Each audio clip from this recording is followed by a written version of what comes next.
السلام عليكم ورحمة الله تعالى وبركاته هدي أنت مركاي kugu horeysay fadlan waxaan kaa codsanaya inaad subscribe i saarto like share iyo comment haddii aad hore nologtiin waxaan ku leeyahay la wadaag asxaabtaada okay maanta ama caawa ama maalin ama habeen ama duhur waxay ku tahay wanaagsan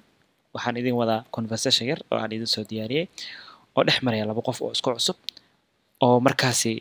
meel maqaaxi ah ama coffee shop ah dhex fadhiya oo markaasi wada kulmay waana maxamed iyo salmo magacyada aniga ula baxay laakiin macnaha waxa waaye sheekada sida ay u samaysan tahay inaad fahantaan ayaa muhiim ah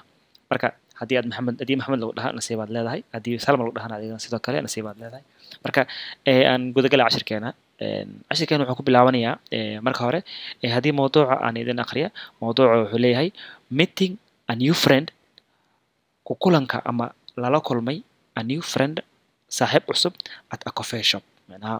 meel maqaaxi ama cafeteria shaah coffee laga cabo ama shaah laga cabo ay labadan qof ku kulmayaan okay sheekada waxaa ku hormaraya maxamed waayo waxaa laga yaabaa marka sheekadani aad bilowga aan bilaababa in maxamed uu noqon doono ama aad fahmi doontid maxamed inuu taagan yahay iyo inuu fadhiyo maxamed wuxuu yidhi hello macnaha waxa waaye qof markaad u timaado waa ku qasbantahay inaad se tahay ama aad dhahdo hi ama hello waa salaan is this sit taken waa su'aal uu ku bilaabay wuxuu yidhi kursigani halkan yaalla ma qof baa ku fadhiya su'aal buu qof weydiiyey macnaha waa bannaan yahay laakiin wuxuu yidhi kursigani ma qof buu meeshan u yaallaa salma subad waxay tiri marka oh no maya it's not macnaha qof macnaha uma yaalla meeshan please fadlan sit down fadhiiso macnaha fiiri meeshan waxaa ku jira ereyga please oo ah fadlan laakiin haddii aad soomaali aan nahani badanaa ma isticmaalno fadlan meeshaan fariisan karaa laakiin waxa waye kursiga daf waa iska qaadanaya marka meeshaan waxaan ka baranaynaa marka qaar in ereyada oo polite-ka ah ama ereyada wanaagsan la isticmaalo okay thanks wuxuu yidhi maxamed marka aad iyo aad ayaad u mahadsan tahay it's pretty busy here today maanta meeshani aad bay mashquul u tahay macnaha aad iyo aad ayay mashquul u tahay meesha marka la joogo cafeteriada ayuu ka wadaa wuxuu leeyahay it's pretty busy here today maanta aad ay meeshan u camiran tahay then salma waxay tiri yes ha I come here often meeshani mar kastaan imaadaa and it's usually waana sida caadada ah mar walba meel aamusan oo saan u degan waaye do you come here a lot su-aalay maxamed waxay tiri meeshani weliga adi mar kasta ma timaadaa oo macnaha ah waxay is leedahay maxamed inuu meeshan ku cusub yahay in kala ogow marka waxay leedahay do you come here a lot macnaha meeshani ma timaadaa mar kasta actually uu yidhi dabcan this is my first time macnaha markani waa markii iigu horeysay I had they have great coffee macnaha waxaan maqlay uu yidhi in ay meeshani ka sameeyo macnaha lagu sameeyo coffee aad iyo aad u wanaagsan macnaha great coffee macnaha aad u tayo leh they do ay tiri marka salma way sameeyaan I usually get a cappuccino ani mar kasta aan imaado meeshan waxaan macnaha aan mar kasta mar walba aan meeshan imaado aan dalbadaa cappuccino ama cappuccino saa u taqaana soomaali ahaan what do you like to drink su-aalay weydiisay maxamed waxay tiri maxaad jeceshahay inaad cabto waayo qof adoo fadhiya meel adoo ku yimaado adoo wax cabaaya waxaad leedahay maxaan kuu dalbaa mise maxaad jeceshahay inaad cabto waayo waa markaad macnaha sheekada ama meesha qofka uu fadhiyo soo dhaweyn ayay u tahay oo qofkaasi uu kula jaanqaadaya macnaha meesha waxaa ka baranaysaa qof asxaabtiin ama qof isku cusubtiin adoo meel fadhiya hadduu kuu soo ag fariisto yidhaha kursiga ma lagu fadhiya macnaha laguma fadhiyo soo fariiso in waxaa dhahaysaa haddii aad wax cabaysid saaxiib ma kuu dalbaa walaalay ma kuu dalbaa mise macnaha maxaad cabaysaa aan kuu dalbaa okay I'm more of a latte person macnaha latte waxaa waa qayb ka mid ah maxamed wuxuu leeyahay I'm more of a latte person macnaha kabashiinku waa ka duwan yahay latte laakiin coffee ayaa ku jiro balse waa mid caana leh macnaha magacyada laga isticmaalo maqaaxiyaha cafeteriada marka I'm more of a latte person macnaha aniga kabashiinka kama helo laakiin lattega aad u jeclahay maybe I will try one today macnaha insha allah ama mar un waa isku dayi doonaa ama maanta hal waa isku dayi doonaa waay macnaha I will try macnaha one today marka I will try macnaha waxay ka mid tahay waxaanan dhici macnaha macnaha wax soo socdo oo aan weli dhicin so wuxuu leeyahay I will try one samayn doonaa maanta ama waa isku dayi doonaa mar un good choice dooq wanaagsan ay tiri marka Salma. So marka are you new to this area?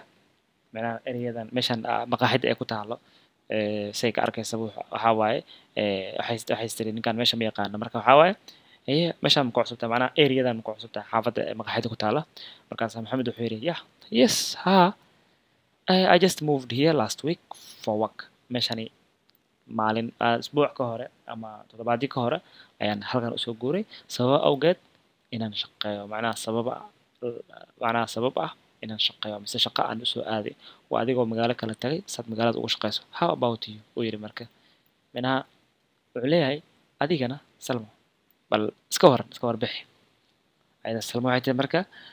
I lived here ani halkani waan ku noolaa for a few years now hadda iyo sanada horeba waan ku noolaa oo macnaha kala jeedo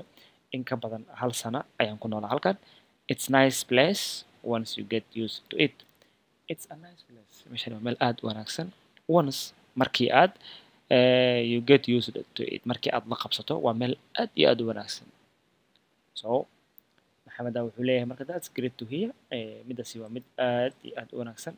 oo macnaha dhagahayga u wanaagsan markii aan maqlay maybe uu yidhi marka balse you can give me waad isiin kartaa some recommendation la talin for places macnaha waad siin doontaa la talin for places to visit macnaha tala aad iga siin doontaa meelaha aan booqan doono like meeshan hadduu ku cusub yahay qofka meelaha uusan aqoonin wuxuu leeyahay marka wax oo tala ama wax oo macnaha horkaca ama iyo ila talinayso meelahaas waad tagi kartaa meelahaas nabad maaha meelahaas okay waa meesha saas waad siin kartaa inkastoo aniga meeshan ku cusbahay uu yidhi maxamed okay Salmo marka warka soo gabagabeynaysa waxay tiri I would love to waan jeclaan lahaa inaan macnaha kula taliyo there is a great park nearby waxaa ereyadan ku yaalo beer aan naga fogeen oo aad u wanaagsan and if you like museum and marna oo haddii aad adana iyo haddii aad jeceshahay madxafyada meelaha waxyaabaha lagu xifdiyo macnaha lagu ilaaliyo sida waxyaabaha macnaha tusaale waxyaabaha waddanka tusaale sawirada halgamayaasha seefafka oo lagu soo halgamay camal qoryihii hore ee 70-meeyadii camal la isticmaalay marka meelaha madxafka oo waxyaabaha waddanka uu muhiim ku ah ama magaaladaasi ay caan ku tahay lagu xafido marka waxay tiri there is one waxaa jira hal not far from here oo aan ka fogeyn halka aan joogno oo ah macnaha museumkaas oo ah madxafka waxaa jira tiri mid aanan aad uga fogeyn meesha marka waxaan rajeynayaa intaasi inaad wax ka fahantay intaan meel lamid ah kulmi doono muuqaalkiisa xiga waxaa idinka codsanaya inaad subscribe inoo saartaan muuqaalkana aad meel dheer inoo gaarsiisaan aad igu dhiirigelisaan in aan muuqaal maalba ku soo dhigo aad muuqaalkana meel fog gaarsiisaan aad iyo aad umahadsantiin haddii codkayga aad xoogaa hoos u jiro waa iska yara cajisanaha marka yaan la ii qabanin marka muuqaalkana commentiga iyo like-ta haddii wax cusub aad nagu soo kordhinaysidna ama talo cusub ama tusaale cusub aad inoo haysidna dhanka faalada inoogu reeb هذا بالله توفيق باي باي